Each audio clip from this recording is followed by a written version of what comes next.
Welcome to the Dead Pixel Society podcast, the photo imaging industry's leading news source. Here's your host, Gary Pageau. The Dead Pixel Society podcast is brought to you by Media Clip, Photo Finale, Advertise Inc., Got Photo, Printbox, Photobook.ai, and the IPI Member Network.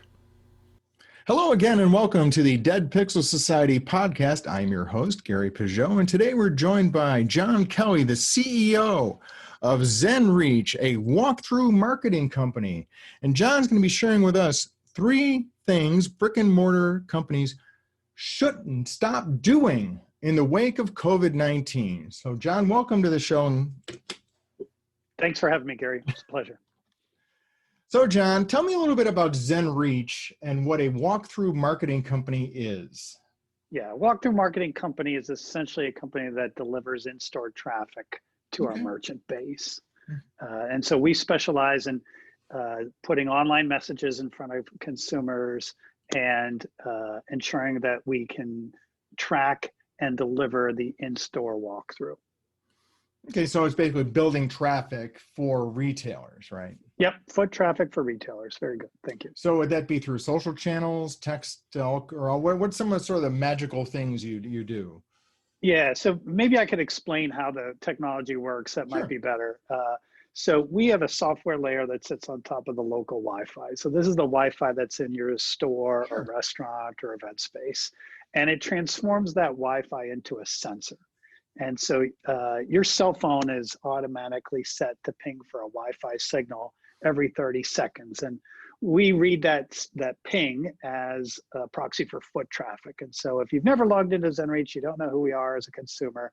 All we know is that device 123 came in at 8 o'clock and left at 8:20 or something like that. Right. But we also then offer to the consumer what's called a guest Wi-Fi experience. And this is where you look on the Wi-Fi signal, says that Joe's Photoshop Wi-Fi, you click on it and then up pops what we call a portal page that says, welcome to Joe's, put your email address in here for unlimited Wi-Fi. So there's no tracking down the manager for the password, et cetera. On the back end, we do a couple things to tie that device to the email address so we know who you are. And therefore, anytime we send you an online message, whether it's via advertising or email, we know that you've seen it, and then we know when that device walks back in and we know it's you. Okay, so this is an opt-in sort of environment. 100% opt-in, correct. And most people probably, even if they don't opt in, you're getting some pretty interesting metrics from traffic. Even if people choose to opt in, you still know their device is there. You don't know who they are, or you can't tie them specifically, but hey, this, you're getting repeat traffic, for example, or things like that. That's pretty interesting. Correct. Yeah, there's overall traffic patterns data that we can collect in the aggregate. And then obviously if a consumer has allowed us to market to them, then we can get really granular with the information we can provide the merchants. So as we're entering into the fourth quarter, which is the key quarter for the photo industry and almost every retailer these days, we're hearing a lot of the changes that are coming into play with fourth quarter retail in the age of COVID, including, for example, an extended shopping period, Black Friday starting earlier and earlier, and also in with the online space, delayed shipping for online orders. So I think there's going to be a lot of last minute retail when people realize, oh my gosh, the widget I ordered isn't going to make it in time, so I better go run over to Best Buy and buy a replacement widget and send the other one back when it finally arrives. So there's going to be a lot of craziness, I think, in this retail season. So, but you've come up with some things that retailers should not do in the wake of COVID. Can you kind of share, maybe in bullet point form, those 3 items? Yeah, if I could, really, really briefly, especially in today's environment with COVID-19, the first thing you want to make sure not to do is ignore the safety concerns of your consumers or let your guard down, right? It's really important that you maintain the safety of the environment. This might be frequent cleanings, social distancing for consumers as they walk in, protections for your employees, consumers. It's very clear from the data we have that consumers are concerned for their safety. One example I'll give you is when we looked at overall traffic patterns, we as a country are down about 50% year over year in terms of in-store traffic. And that's a pretty big delta, right? Even if you look at states that have been open, that have no restrictions whatsoever, like Georgia, for example, they basically went back to fully open in, I think, May 1st. And their in-store traffic is still down anywhere between 30 and 40%. So what does that indicate to me? That indicates that the consumer is actually concerned. They're not just coming back as quickly as they were before. Right? Sure, because I mean, whether or not, depending on how you feel about COVID, most people are going to try and take care of themselves, right? And it's really up to a retailer to provide a safe environment. So what are some of the ways retailers are communicating that they have a safe environment? I'm seeing things like, signs in doors and on windows. There's been the advancement of some contactless delivery in a photo retail store, for example. There's often photo kiosks which people are touching. So how could a retailer communicate some of the ways that they're keeping both of their employees and their customers safe? Yeah, assuming you're taking these really strong precautions to protect your employees and your consumers, the next step is just what you described in getting the word out to your customers.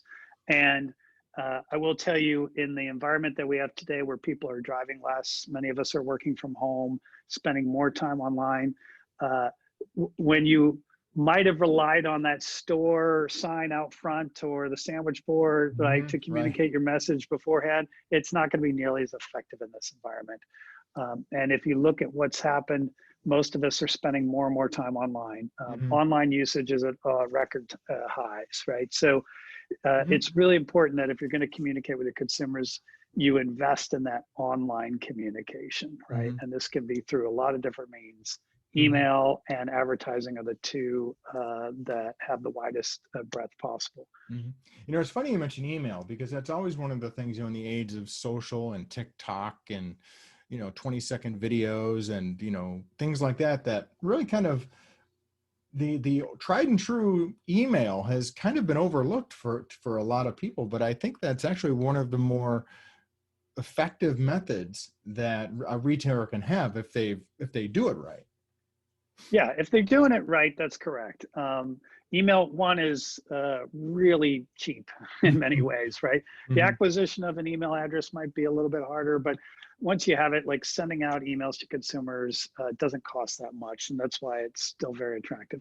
And you could do this with a fairly high degree of frequency. Now, I would counsel against doing it too much, because that starts to look like spam, but can be really effective.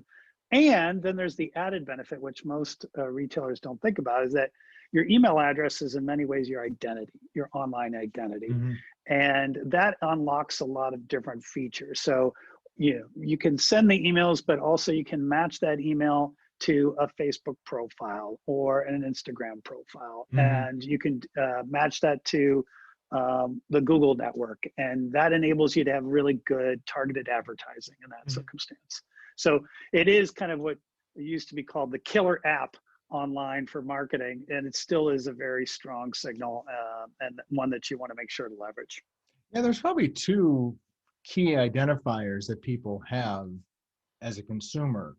I think probably their actual biological name is probably secondary to their email address and then their phone number, right? Those are probably the two things. If you've got those, you can pretty much reach most anyone. Yeah. I think I would actually make an argument that email is actually still a little bit more important than phone number. Okay. Now, with phone number, you can text somebody, and that puts you straight in front of their attention immediately. But that can also be viewed as a spam if you're like a retailer. Right. A little intrusive, right? Yeah. Email's a lot less intrusive. People pull that up when they're ready to look for it. But it also can be the anchor for the advertising that I just mentioned. Phone number, you can do that as well, but it's not necessarily as prevalent across all platforms. And also the other thing text is really good for, at least in the photo digital space, is the customer service side, right? Your order is ready. Here's where we can pick it up safely, right? Let us know and we'll come out and bring it to you so you don't have to leave your car. Yep, 100%. All of that's available. Yeah, absolutely. So you also advise people not to cut their marketing budget. So Yeah. what's the thought behind that process? Yeah, so there's actually quite a bit of research, and Harvard Business School produced a study a number of years ago that during economically challenged times, those companies that continue to market are the ones that not only succeed through the period, but actually take significant market share as they come out of Sure. recession. And so there is kind of a general belief and a general principle that like that is actually one of the times when you can be super effective, because whereas you might be competing aggressively with your competitors in a normal market, in a depressed market, you don't have that same level of competition for the attention of the consumer. Oh, by the way, the consumer doesn't go away during Right. the depressed market. They're still there, and they still want to know that you're there, and they want to know what you can offer them, and they want to know about your increased offerings. The second point I will add to that is, believe it or not, now is one of the best times to advertise online. We already talked about how online engagement is through the roof. The second thing is, because a lot of businesses are, they're hurting during this time frame, they're not spending as much on marketing. The cost of advertising online has actually decreased during this period. And so you've got this perfect storm of the highest level of consumer engagement, lower cost of inventory. And we've seen this through some of our merchants, that they've had click-through rates and response rates that are unheard of, like some of the highest I've seen in my 20-year career in this industry. So would this be a time, now you say cutting the marketing budget, would this be the time to maybe experiment also with some different tactics? Let's say, for example, you're a 1 hour photo store, right, where you can pick up prints, and I shouldn't say 1 hour because that's sort of an archaic term. That's how old I am. But you're a photo store. You do retail printing. You have some cameras and things like that. Yep. And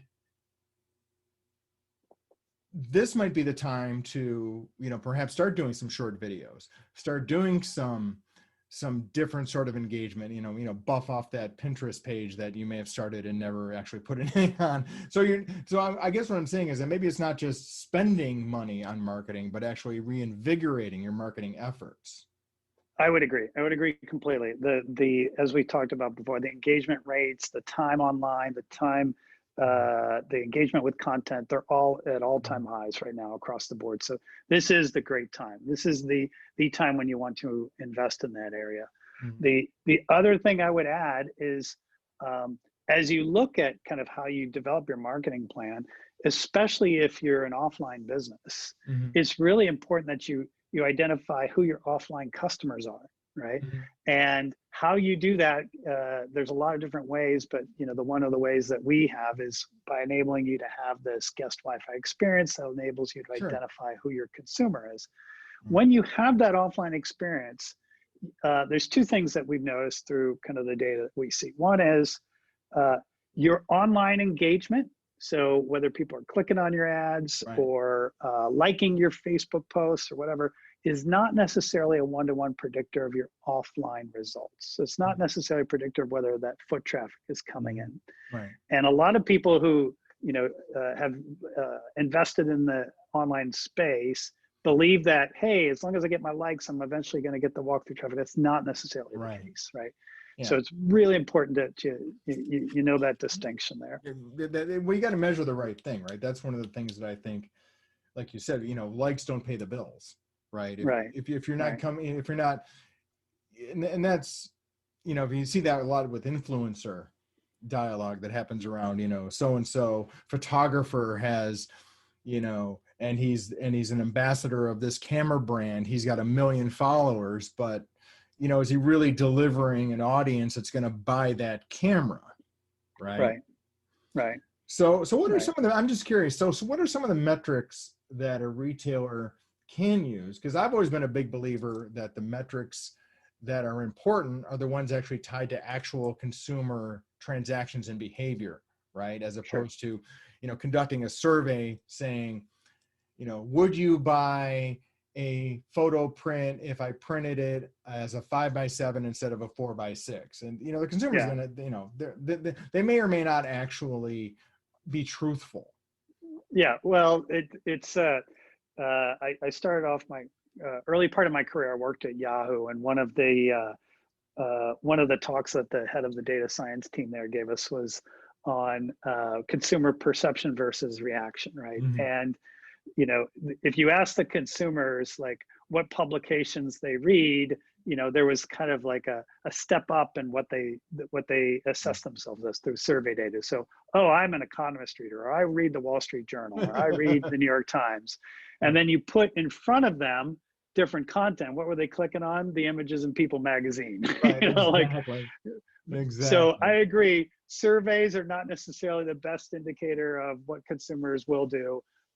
Online, we've got some pretty good technology across the board that can indicate like, hey, this is what consumers are responding to, and let's take this and double down on that that performance.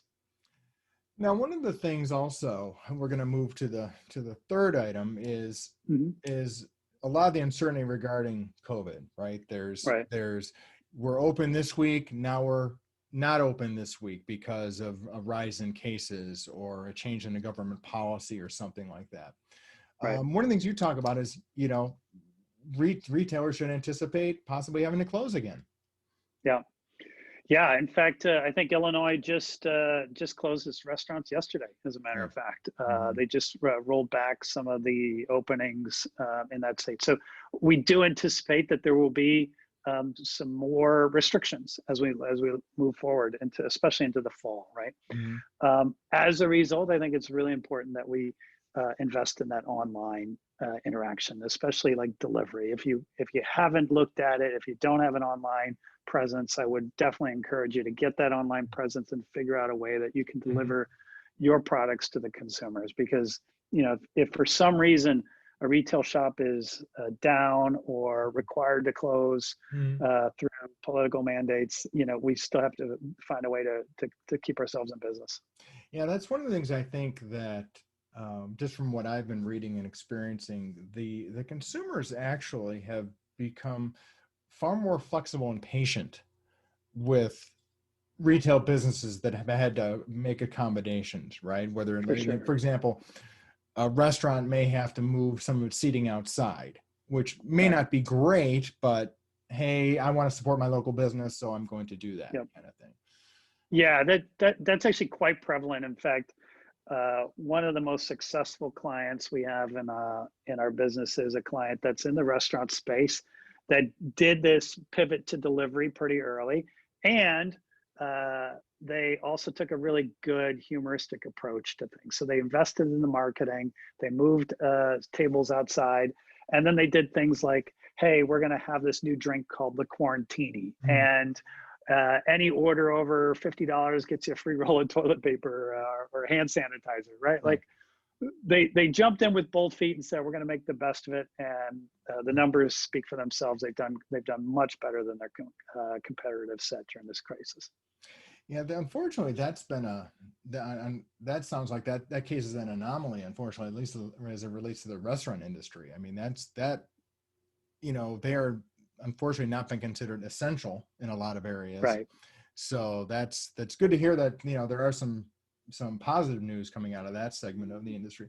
In our space, the photo imaging space, a lot of the businesses were considered essential because they did some business printing, right? So they were considered essential, so they didn't have to deal with that, but they actually, that kept the doors open and the lights on for a while. But the consumer traffic, the bread and butter, was impacted, and I think a lot of that uncertainty with whether people are going to be open or closed or is going to affect consumer shopping. So do you have any recommendations for communication and marketing methods to communicate with customers about the possibility, hey, we might be shut down for a period under no fault of our own, or we have had a COVID, we've had a staffer come down with COVID, so we've got to shut down for a week or two? That's right. Yeah, I think one of the mistakes that most of us who have offline businesses make is assuming that our customers know that we're open or we're not,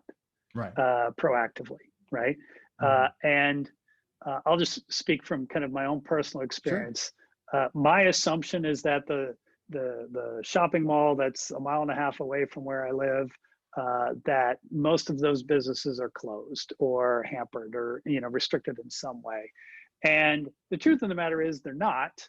But I haven't driven by that mall in a month. So how would I know if I'm not going by it? Well, it's really important to get that message out, especially changes in hours, changes in protocols. Like you want to do curbside pickup, you got to let them know, because that's a huge selling point in this environment, right? Yeah. So, email your customers if you have them. If you don't have them, don't have an email database, like happy to talk with you about how you can generate one. But getting the message out through email, through your social posts, and through advertising has proven to be essential during this time frame. What I think is interesting is the varied response to COVID from different businesses in the same segment. Like you said, you could have a similar experience pre-COVID with, let's say, a fast food restaurant, right? Right. Whereas nowadays you can drive down a well-traveled street, and in some cases, a certain chain may provide you a contactless experience where they hand you your food in a bin for some reason, right? And then another one may not have their dining room open. Whereas others will they hand you the stuff like normal and their dining rooms are open. So I think that's sort of what, like you said, there's a lot of uncertainty out there. And usually, unfortunately, when it comes to consumers, when there's uncertainty, a lot of times consumers don't take time to investigate, which is why it's important for retailers to communicate more often. I think you said it really well. Like, who should bear the burden of knowing that you're open and ready for business? The consumer or you? Right? Right. And if you put it on the consumer, they're probably not going to get the message, right? If you put it on yourself and say, I got to make sure I get the message out there, you're going to have much more success. So speaking of success, where can people learn more about Zenreach and your products and services? Sure. The company is Zenreach, ZenReach.com. You can go to the website there, click contact us, or you can just send a note to me or the sales team at sales@Zenreach, or J Kelly, Kelly @Zenreach. And I'm happy to take any of your inquiries. So what size retailers do you work with? All sorts, from the single location mom and pops to the large chains. We've got almost 10,000 locations that we work with across the country. Well, that's great. Well, thank you, John, for taking time to speak with me today, and I hope you have a great holiday season. Wonderful. Thanks for having me, and hope you have a great holiday as well. Thank you for listening to the Dead Pixel Society podcast. Read more great stories and sign up for the newsletter at www.thedeadpixelssociety.com.